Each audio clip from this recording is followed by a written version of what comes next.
भिलनी महातपस्विनी शबरी जा को नाम, मतंग मुनि कह कर गए तो हे मिलेंगे राम।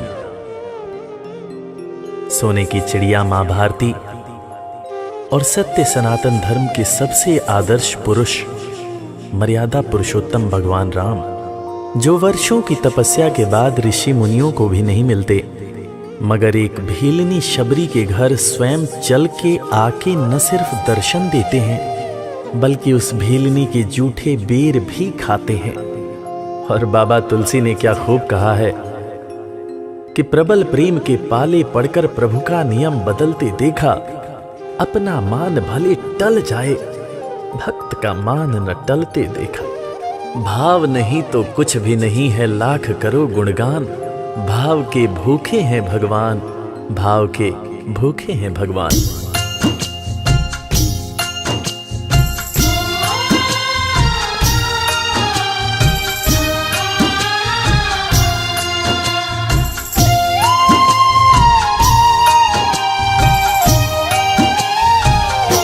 भाव के भूखे हैं भगवान, भाव के भूखे हैं भगवान, भाव के भूखे हैं भगवान, भाव के भूखे हैं भगवान।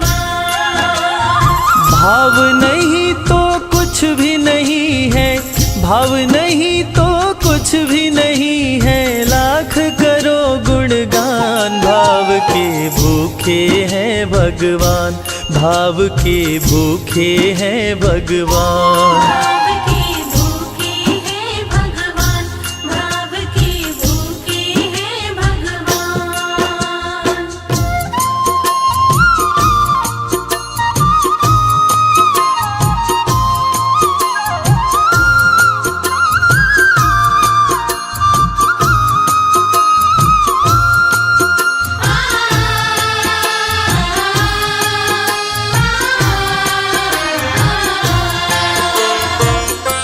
एक थी शबरी भक्तन, न्योछावर करके तन मन, मतंग मुनि के संग में करती थी प्रभु का कीर्तन। मतंग मुनि के संग में करती थी प्रभु का कीर्तन। बागों से चुन चुन लाती, प्रभु को फूल चढ़ाती, गंगा के पावन जल से रोज स्नान कराती। गंगा के पावन जल से रोज स्नान कराती। चरण धो के श्री राम का करती, चरण धो के श्री राम का करती, चरणामृत का पान। भाव के भूखे हैं भगवान, भाव के भूखे हैं भगवान। भाव के भूखे हैं भगवान, भाव के भूखे हैं भगवान।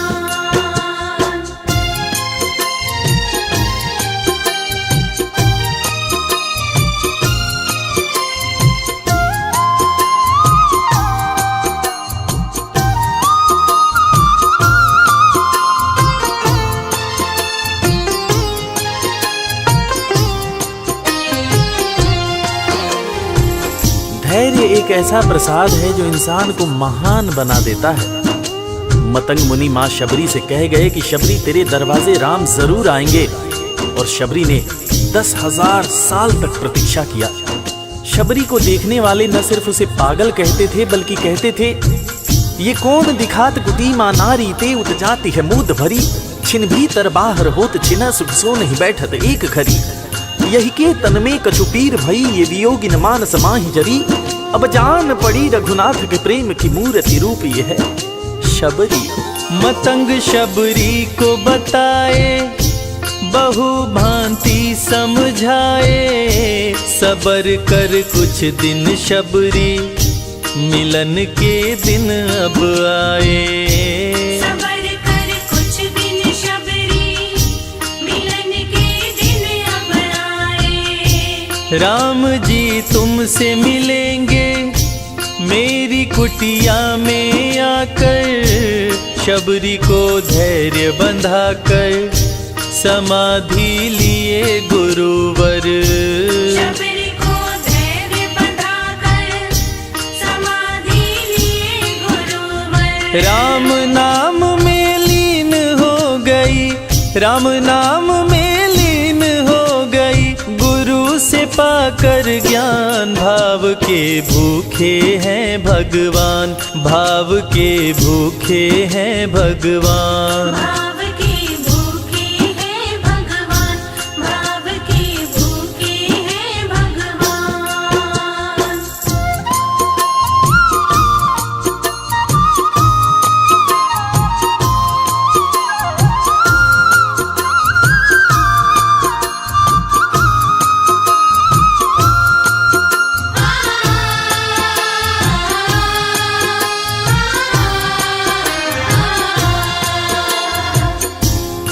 माँ शबरी के गुरु महामुनि मतंग जब अपने नश्वर शरीर का त्याग कर रहे थे, तब माँ शबरी ने उनसे पूछा, हे गुरुवर, मुझे मेरे राम कहाँ मिलेंगे?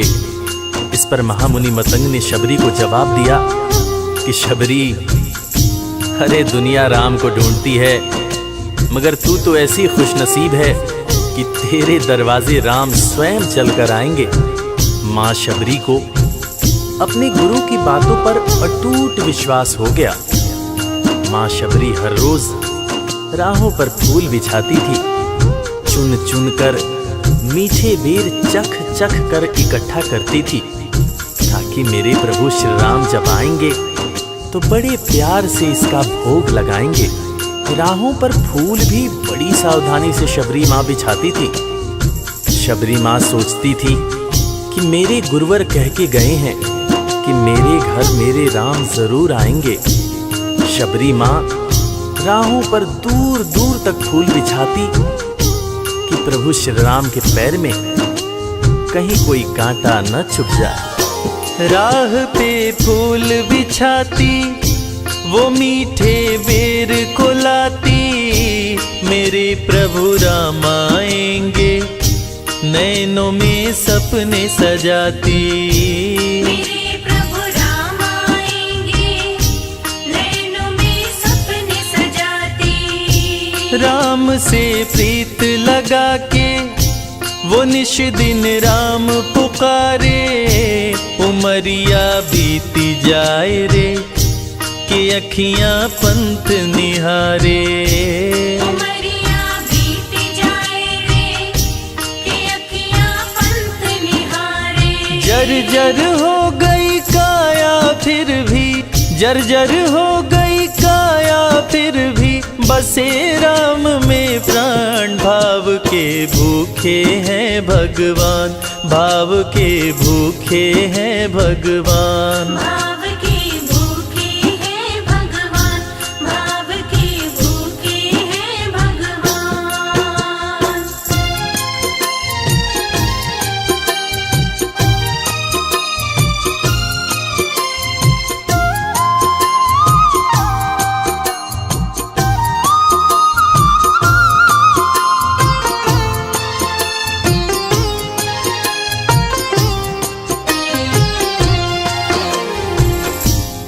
समय समय के साथ बीतता गया।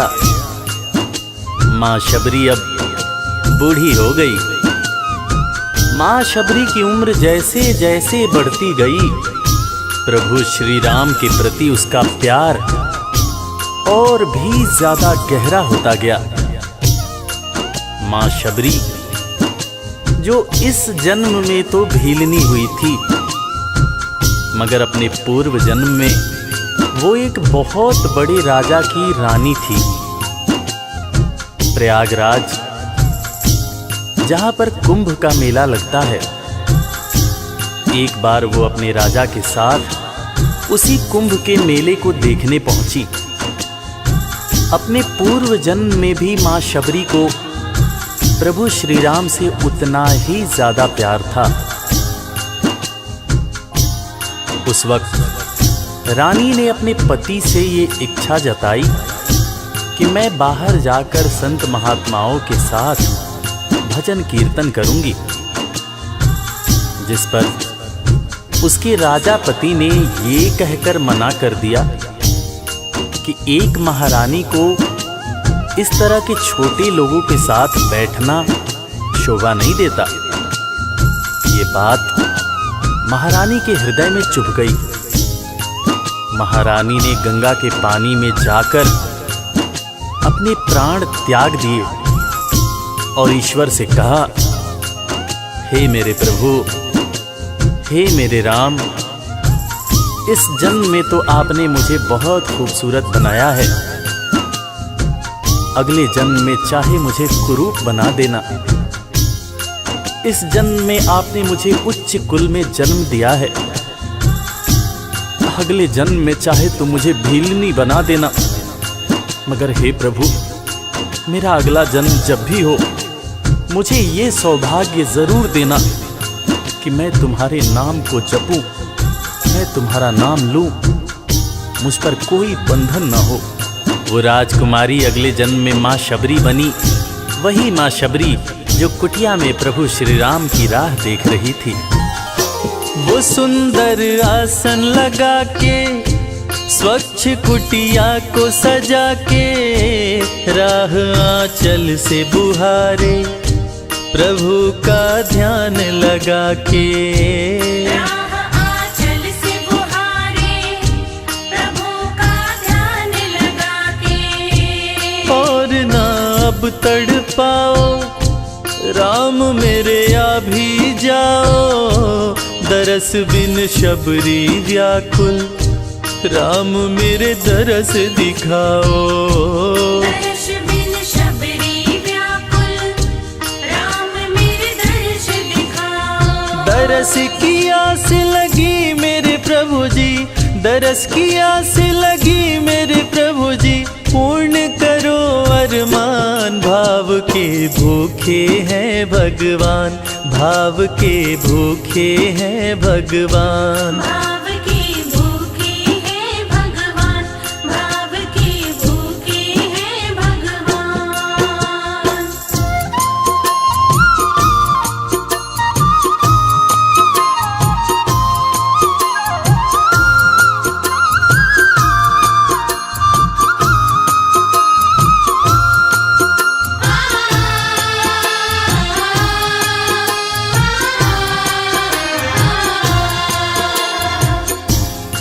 अजगर करे न चाकरी, पंछी करे न काम, दास मलूका कह गए सबके दाता राम। और हम सबके परम पूज्य बाबा तुलसीदास ने रामचरितमानस में भी कहा है, राम से बड़ा राम का नाम। और यही काम माता शबरी दिन रात कर रही थी। बस वो एक ही बात बार बार बोले जा रही थी कि मेरे राम आएंगे, मेरे राम आएंगे। वो हर वक्त हे राम बोलती रहती थी। प्रभु श्री राम जब अपने भाई लखन के साथ माता सीता की खोज में वन में दर दर भटक रहे थे, उनके कानों में ये आवाज गूंजी। उन्होंने अपने भाई लखन से कहा, प्रिय अनुज, ध्यान से सुनो। मेरी एक माता है जो वर्षों से मेरी प्रतीक्षा कर रही है।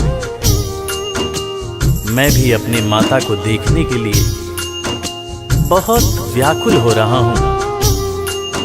चलो अनुज, माता शबरी की कुटिया में चलते हैं। प्रभु श्री राम माता शबरी की कुटिया में आते हैं।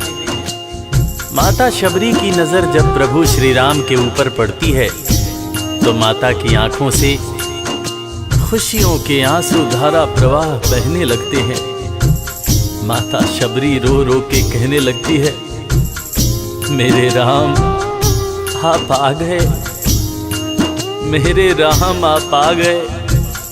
आंसू भरी आंखों से मां शबरी प्रभु श्री राम और वीर लखन को देखे जा रही थी। दोनों हाथों को जोड़कर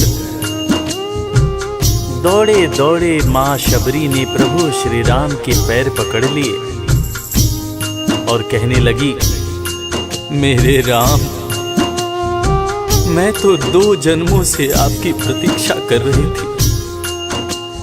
लोग मुझे पागल बुला रहे थे। मेरे गुरुदेव ने मुझसे कहा था कि शबरी, राम लक्ष्मण के साथ एक दिन तेरी कुटिया में जरूर आएंगे, जरूर आएंगे। राम संग लखन को आते देखी प्रभु को मुस्काते, प्रभु के पास में आई कुटिया से दौड़ लगाते। प्रभु के पास में आई कुटिया से दौड़ लगाते। राम से मिलन हुआ जब तो शबरी सुध बुध खो गई, प्रभु के पाँव पकड़ के भाव में विह्वल हो गई। प्रभु के पाँव पकड़ के भाव में विह्वल हो गई। खुशी के आंसुओं से पग धोए, खुशी के आंसुओं से पग धोए, भक्त न शबरी समान, भाव के भूखे हैं भगवान, भाव के भूखे हैं भगवान। भाव के भूखे हैं भगवान, भाव के भूखे हैं भगवान।